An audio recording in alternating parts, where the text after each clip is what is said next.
누가복음 2장 36절에서 39절입니다. 36절. 그리고 안나라 하는 여자 선지자가 있다. 바누엘의 딸이다. 아셀 지파이다. 아셀 지파. 그녀의 나이는 매우 많이 앞서가고 있다. 그녀의 남편과 함께 7년을 살았다. 그녀는 출가하여 창세기 32장 30절에 31절에 야곱의 고향으로 돌아가는 도중에 더 깊은 하나님을 경험하고 그곳의 이름을 브니엘이라 부르게 됩니다.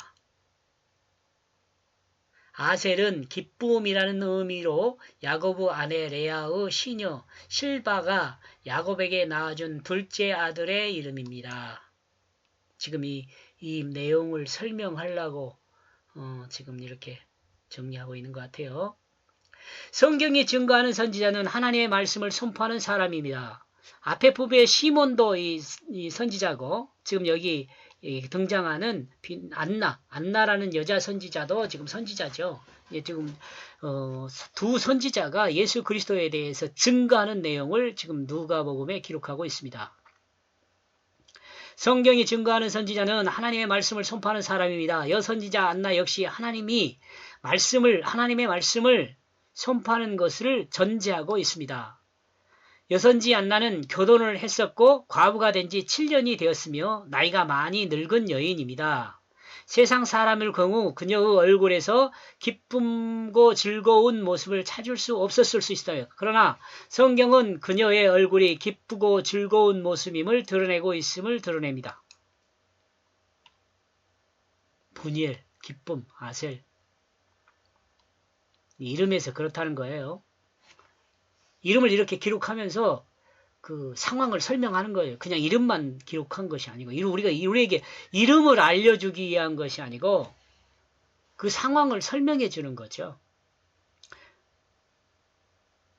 이 원인은 여선자 안나가 하나님의 마음을 전달하는 것이기 때문에 그렇습니다. 특히 하나님의 구원의 역사를 증거할 입술이 되었기 때문일 수 있습니다. 그러므로 자신의 육체적 삶의 중심이 아니라 하나님 마음을 드러내는 것으로 하나님의 기쁨의 얼굴을 드러내 복음을 선포하는 선지자의 모습을 드러내고 있다고 봅니다.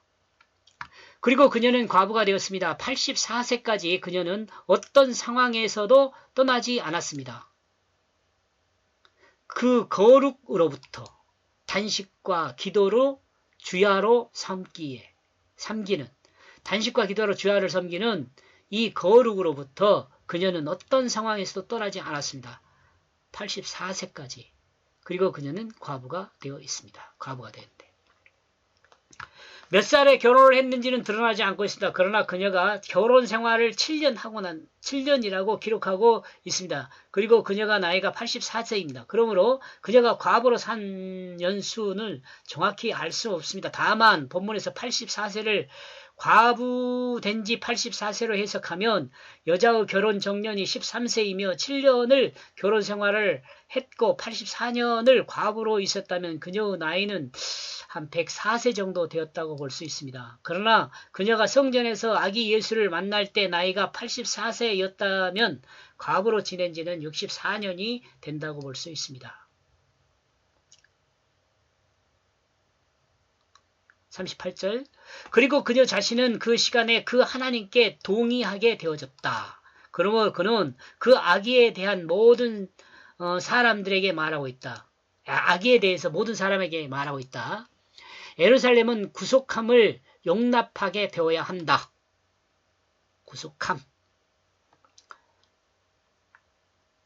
필자가 하나님께 동의하게 되어졌다는 이 부분을 개역성경은 감사하고로 번역하였습니다. 제가 이렇게 번역한 내용, 하나님께 동의하게 되어졌다. 이것을 개역성경에서는 감사하고로 번역하고 있다. 이런 거죠.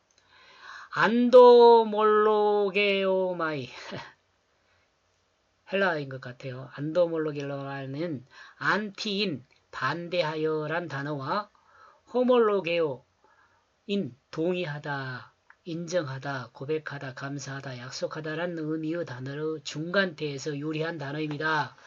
그리고 호몰로게오는 호무라는 어간과 로고스인 말해진 어떤 것, 말씀이란 의미가에서 유래한 것입니다. 지금 이렇게 이야기한 것은 제가 변명하려고 그래요. 설명하려고. 다음 내용을 설명하려고. 이러므로 안나라는 여선지는 하나님께 동의하게 되어졌던 예수에 대한 말씀을 모든 사람에게 증거한 것이라고 볼 수 있습니다.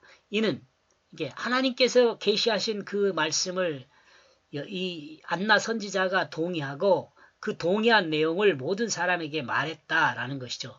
이는 선지자라는 성경의 증거가 드러내듯이 여선지 안나는 하나님의 말씀을 선포하는 것임을 드러낸다고 봅니다. 지금 이 설명하려고 이 작업을 한 거예요. 이 작업을. 39절. 그러므로 모든 사람의 그 빛을 청산함과 같다. 주의 그 율법을 통하여 그들은 그 갈릴리로 돌아갔다.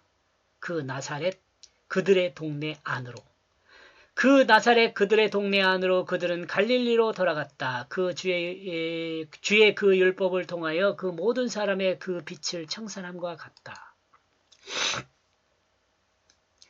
구약의 이스라엘 백성이 요단을 건너 갈릴리 길갈에서 하나님이 허락한 땅에서 출발하는 것과 같이 길갈에서 하나님이 허락한 땅에서 가나안이죠. 가나안으로 출발하는 것 같이 허락한 땅으로 그런 것이 나을 것 같아요. 땅으로 출발한 것과 같이 신약에서는 길갈에서 그리스도의 출발 선상을 드러내고 있습니다. 이 길갈과 갈릴리는 같은 의미를 드러낸다고 했죠. 길갈, 부끄러운 것을 굴러가게 한다거나 둥글다, 그 문고리 그런 의미를 갖거든요. 그러니까 문고리라는 의미에 저는 조금 관심을 많이 갖고 있습니다. 문고리. 이게 예수 그리스도가 이제 이 문을 열고 들어가는 거죠. 구원 사역이 시작되는 거죠. 출발 선상이라는 거죠.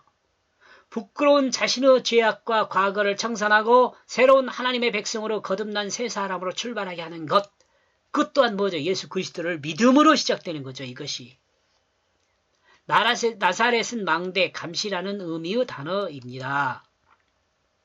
이러므로 갈릴리와 나사렛을 합하여 생각하면 예수 그리스도를 통한 그 구원의 역사를 보고 문을 열어 출발할 수 있게 한다는 그런 생각을 하는 거죠.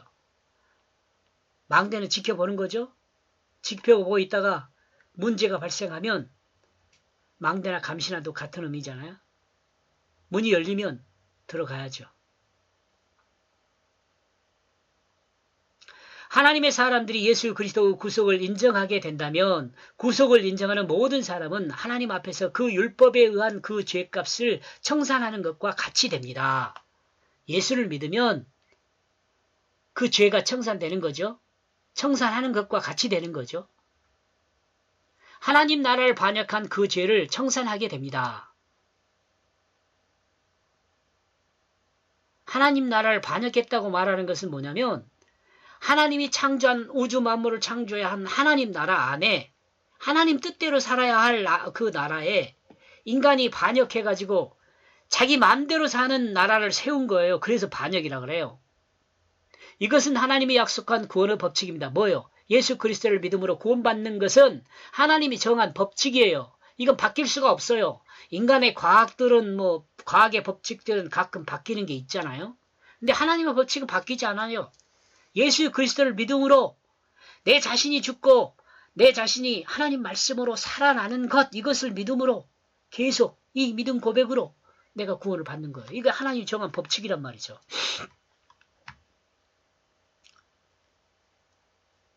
이 구원의 법칙은 예수 그리스도의 십자가와 부활을 통하여 실제적 역사를 통해 드러난 것입니다. 예수 그리스도의 십자가 부활을 통해서 실제적 죽음과 실제적 생명으로 살았잖아요. 이것을 믿음으로 믿는 자가 실제적으로 자기중심이 죽고 하나님 뜻을 따라 살아난다는 것을 믿음으로 계속 살아가게 되면 그 믿음 안에서 생활하게 되면 그 사람 구원받는 사람이라 해요. 이렇게 구원받은 사람은 그럼 어떻게 살게 되느냐? 첫째, 진실을 회복하게 됩니다. 거짓이 없습니다. 거짓은 사탄에 속한 거거든요.